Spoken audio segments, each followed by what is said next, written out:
OneCoin was a money heist that took billions from investors between 2014 and 2018. The brains behind this scheme was Ruja Ignatova. Although the US government previously estimated OneCoin's take at $4 billion, there are sources that claim the worldwide take was as much as $15.8 billion as of early 2018. What made OneCoin so attractive? It was its viral, commission-driven structure that helped it to be sold to many vulnerable, tech-naive communities such as working-class England and South Asia. Ruja Ignatova is a well-educated woman with a PhD in European private law. And it's a good thing she has a lot of lawyer friends, because in 2012 she was convicted of fraud in Germany. She was actually sentenced to 14 years in prison, but her sentence was later suspended. So what did she decide to do? Create one of the biggest scams ever, because why not? Ruja, along with her lawyer, Sebastian Greenwood, created a Ponzi scheme that had the hottest thing going on for investors at the time: blockchain. They created OneCoin, a coin that they promised to rival Bitcoin.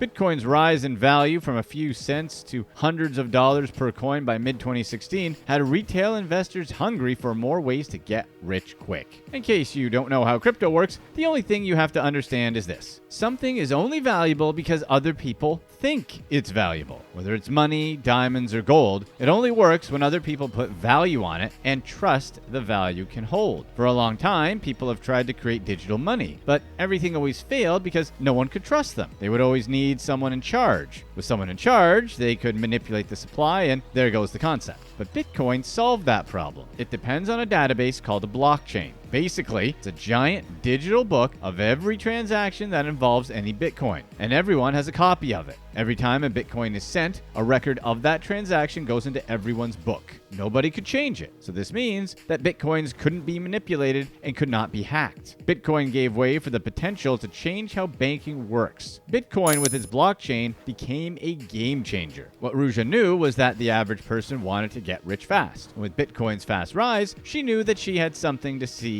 to the masses. The scam was predicated on enthusiasm and a quick sell. All of the talks geared around how the people were so lucky to be getting in at that stage. Ruja would pitch that OneCoin would be like Bitcoin, it's going to be bigger. Ruja would spin her background of a degree from Oxford, a PhD from Constance, a stint with the respected management consultancy McKinsey. Who knows if all that was true? It probably wasn't. Her main thing was to take advantage of the fact that the average person she was pitching to just didn't understand what they were investing. What's a blockchain? Who knows? Does it even need to exist? No. Even if it did, what did it do for OneCoin? Who cares? The coin was going to the moon. Seriously, the thing is this: if you don't understand how a specific investment makes money, you should not invest in it. Ruja would also specifically recruit experienced multi-level marketers. We'll go through a super quick rundown on how multi-level marketing works. Basically, let's say you're selling makeup. Whatever makeup you sell, of course, you keep 100% of the profits. But let's say if you bring in someone else into the business, then you get a percentage of their sales too. And whoever they bring in, you would get a cut too, and so on. This type of business is actually legal, but if you think about it, it basically operates as a pyramid scheme, because only a small number of people make a lot of money, and it's the people at the bottom doing all the work.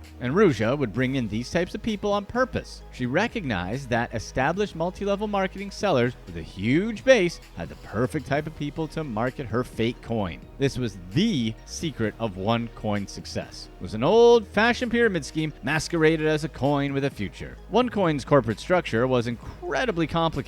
Obviously, it was on purpose. For example, Ruja bought a property in Central Sofia. Technically, it was owned by a company called One Property. One Property was owned by another company called Risk Limited. That company was owned by Ruja, but was then transferred to some unnamed Panamanians, but it was still managed by another company called Paragon. And Paragon was owned by another company called Artifacts, which was owned by Ruja's mother, Veska. And back in 2017, the ownership of Artifacts was sold to an unknown man in his 20s. Is this needlessly complex? Yes, if you're running a legitimate business. But it's absolutely necessary if you're running one of the biggest scams the world has ever seen. This scam quickly became one of the biggest scams the world had ever seen. What exactly was the main business? Because really, just having a blockchain doesn't mean anything. OneCoin's main revenue was supposed supposedly from selling educational materials for trading. Members were able to purchase educational materials for exorbitant prices ranging from 100 euros to 118,000 euros.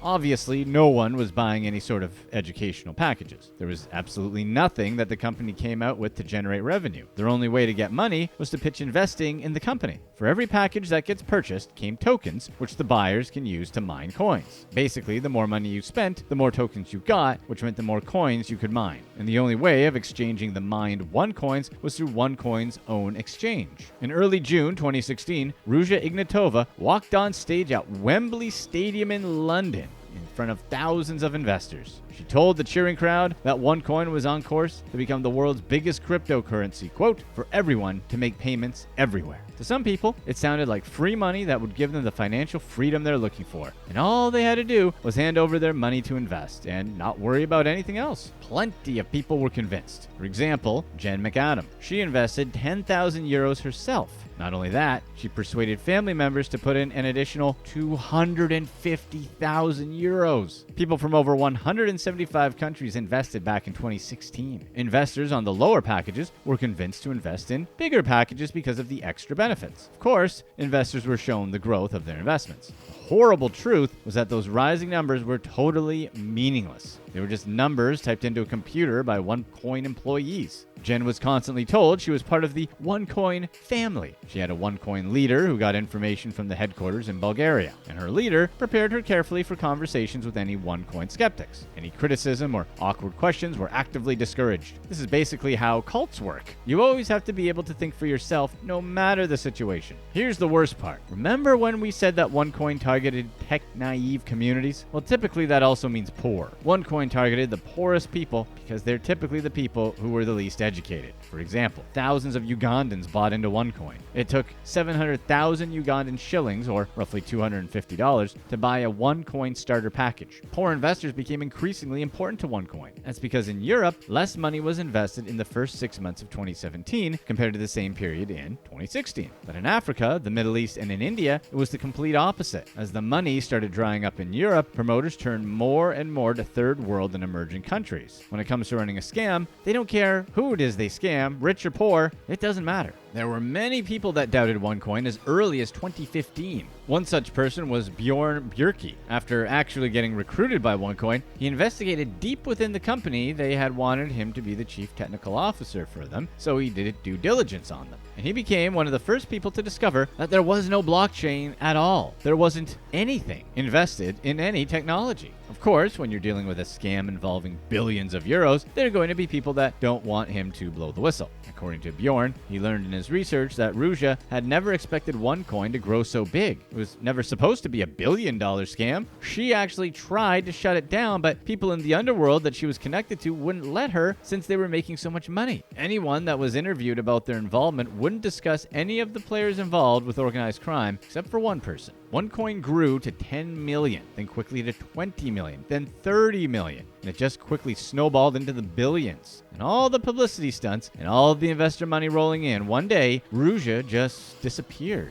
She was famously punctual. She was supposed to show up and talk at a European OneCoin promoter meeting in Lisbon, Portugal in October 2017. This was where she was supposed to answer brewing questions of why payments had been delayed, but she never showed up. However, even when she disappeared, the scheme didn't end. OneCoin kept running despite the controversy surrounding the scam. And this is where her brother comes in. Konstantin took over as CEO of OneCoin and continued in the footsteps of his sister, even with the Ponzi scheme controversy going on. Let's be serious here. Does this guy look trustworthy here? Also, really, he has the word con start his name? This simulation we're living in has a good sense of humor. Konstantin continued with the scam and promised to take OneCoin above and beyond. He promised that an IPO of OneCoin would occur sometime between 2018 and 2019, and it would make everyone rich. Obviously, the IPO repeatedly postponed, and it never took place. Just how did so many people get duped? Scammy sales tactics and persuasion. People fell hard for the time-sensitive sales tactics. And once they bought in, they were all in.